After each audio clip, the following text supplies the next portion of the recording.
আসসালামু আলাইকুম প্রিয় বন্ধুরা, প্রিয় দেশবাসী, সবাই কেমন আছেন?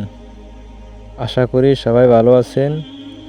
তো আপনারা স্ক্রিনে যে ভিডিওটি দেখতেছেন, এটা পরে ফেনীতে ফেনী ফুলগাজী। এটা গত এক সপ্তাহ আগে এখানে বন্যা হয়। তো বন্যাতে এখানে অনেক বাড়িঘর ডুবে গেছে। এখানে একতলা পর্যন্ত পানি উঠে। এখানে মানুষের কষ্ট অনেক।